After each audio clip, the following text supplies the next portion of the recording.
Саламатсыңдар оқушылар. Ал балалар, біз сабақты ең бірінші жағымды ахуалмен бастайық. Сондықтан бәріміз орнымыздан тұрайық. Кел балалар, ойнайық, ойнайық та ойлайық.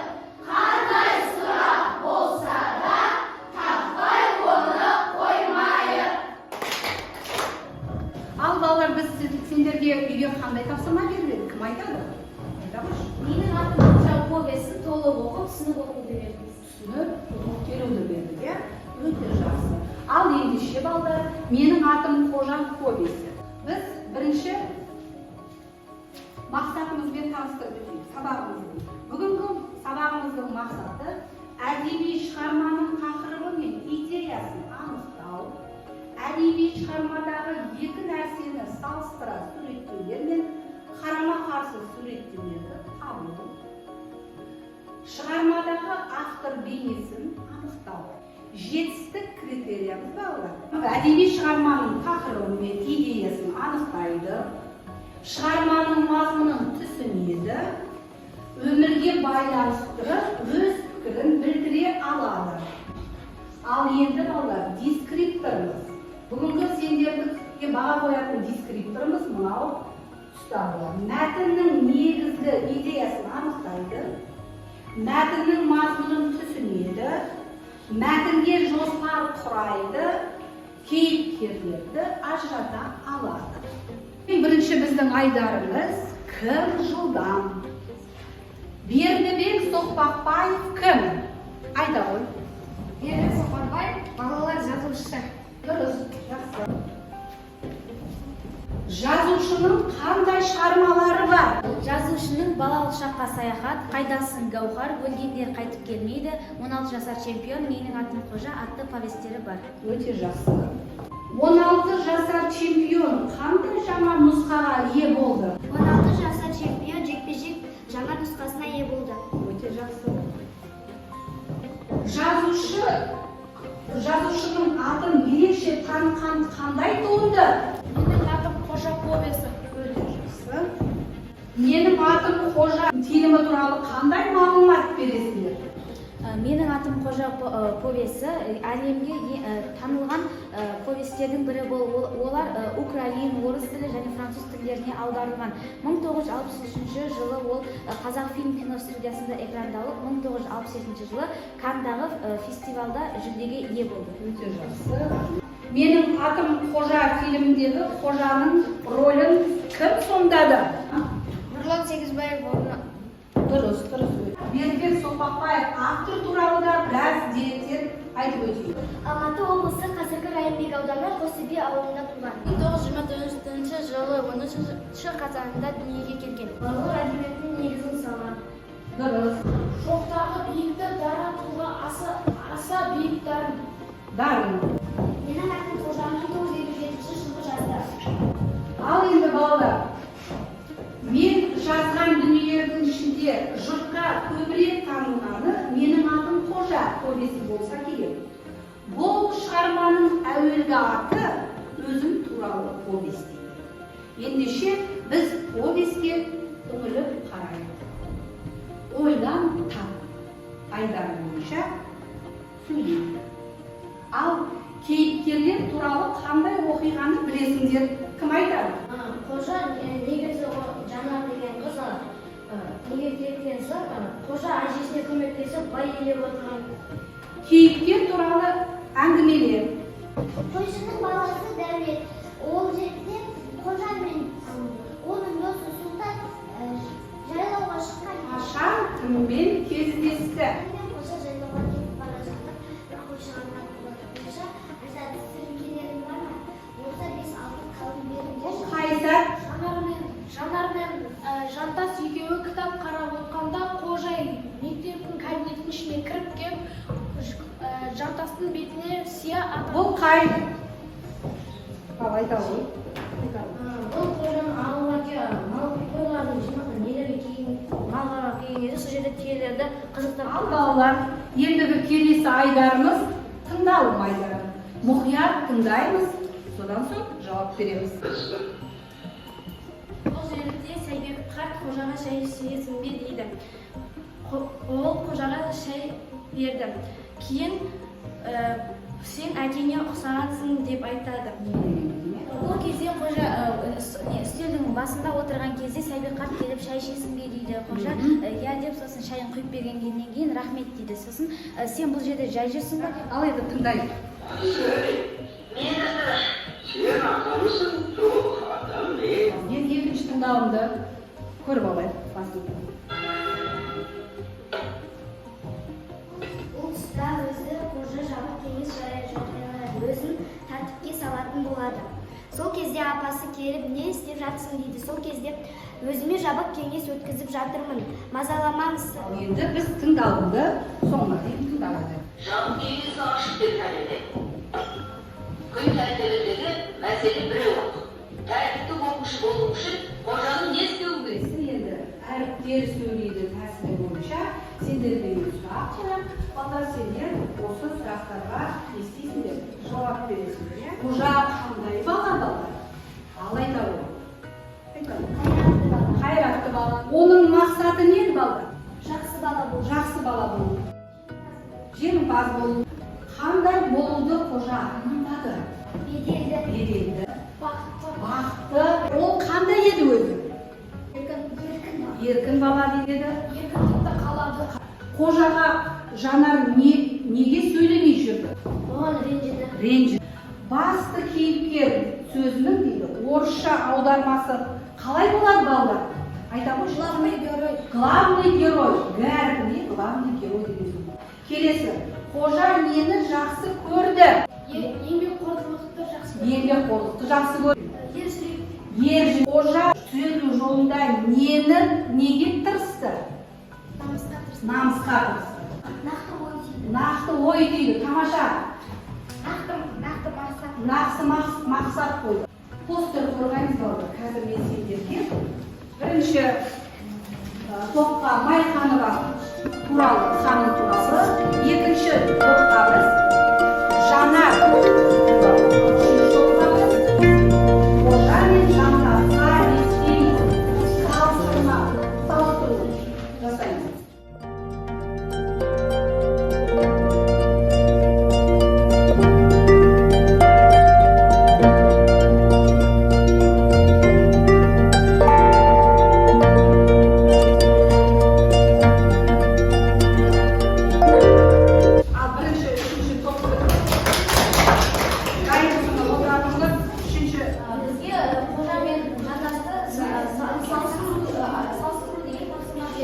Жақсы көреді және ол өте жылауы. Олар Жантастың мұздықтыны ашы, қожаға тескенді жақсы көреді. Сізге Жанардың іздемесін айтып берді, тапсырды. Яғни бізде бірінші Жанар пионерлер мүшесі, үздік оқушы, тәртіпті және оны қожа жақсы көреді. Және Жантасты жақсы көреді. Сынып үздігі, сынып старшысы, озат оқушы, сұлу, әдемі қыз, алғы білімді ұқыпты қыз, көңілді қыз. Ән айтады, оқушы, жақсы қыз, жанашы, алғы, көркем қыз. Майқанова апай қазақ тілі мұғалімі және сынып жетекші. Ол ақкөңіл, сабырлы, білімді. Барлық балаларға жақсы білім тәрбие береді. Ол қожаның барлық бұзықтығына қарамастан сенім білдірді. Келесі айдарымыз сергі төс атып алды. Арқымыз бір мақал айтып айтшы. Еңбек туралы, тәрбие туралы, білім туралы. Еңбек көптің еңбегі көп. Еңбек түбі береке. Тәртіпсіз ел болмайды, тәртіпке бағынған қол болмайды. Өте тамаша. Еңбегімен ер сыйлы, егінімен жер сыйлы. Білімді ақылымен абыройлы. Біз Сергіп Талға бір тамаша мақал мәтел айтып, Сергіп, келесі біздің айдарымыз сөз жұмбақ айдар. Ал балдар, мен сендерге сұрақ қоямын, сендер не істейсіңдер? Сол сұрақтарға жауап берсең, мына жерде сөз жұмбақтың шешімі шығады. Бірінші, автордың туған ауылы. Айтар ол. Қостөбе. Дұрыс, тамаша. Қожа кім? Оқушы. Өте тамаша. Қазақстандағы ең биік тау? Хан тәңірі. Хан тәңірі. 16 жасар чемпион әңгімесінің авторы? Жекпе-жек. Жаңа ең биік тау? Хан тәңірі. Хан тәңірі. Кинофильмнің режиссері кім? Абдулла. Қожаны ең жақсы көретін адам кім? Қожа қайда барғысы келді. Ержан лагерьге жарыста жеңген адамдарды қалай атаймыз? Жүлдегер деп атайды. Қожа қай сыныпта оқиды? 5-ші. Тамаша. Автордың туған өлкесі бұл кім Айдар? Бұл кім? Қазір сендерге не берді? Суреттер жаңағы әр неден кішкене үзінді береді, сендер сол авторларын естулерің керек. Мен сенің әкеңе қарыздагер адаммын. Менің мойнымда оның қиыны емес. Бақымдай бір қарасы жүр. Сайбек біз екеуміз таныс шығармыз деймін. Майханова апай, сен оқуды тастасаң, маған десіп тастады деп, екеумізді бірдей қуалап, пәле қылады, оқи бер. Сұлтанның сөзі, әрбір шақсы, шығарманы жазардағы ең басты мақсатым дейді автор. Жақсылыққа тәрбиелеу. Қожа есер емес, естіктен тек.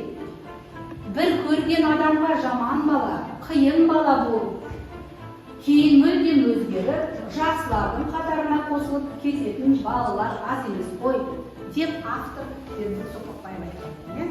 Ал енді келесі біздің пайдамыз үй тапсырмасы. Үй тапсырмасын жазалайық. Ал енді балдар бүгінгі сабақтан біз не алдық? Кері байланыс жасайық, бірінші бағалап шығарайық. Бүгінгі сабақ бойынша бізге өте жақсы жауап беріп, сабаққа ат салысып отырған не көрсетті? Жібек. Қанша салып? Жібек 8 балл, күнге 8 балл, саған 7 балл, 6 балл, 7 балл, балауса 6 балл, кімге? Ибрахимге 6 балл, Жібекке 8 балл, кімге 6 балл, кімге 6 балл, балаусаға, Мирланға 6 балл, Аягөзге 7 балл, кімге 10 балл, 9 балл, 5 балл, 5 балл, 6 балл. Осындай бүгін бағаладық. Енді балдар, біз сендерден қолдарындағы стикерлерді алып, бүгінгі сабақтан кері байланыс жазамыз. Бүгінгі сабақта бағдаршам әдісі бойынша қызыл түске ретіндер. Мен сабақты мүлде түсінбедім. Сары түске ретіндер жартылай түсіндім. Жасыл түске үлгендер толық түсіндім деп жазып, мынау бағдаршамға не қыламыз? Жапсырамыз.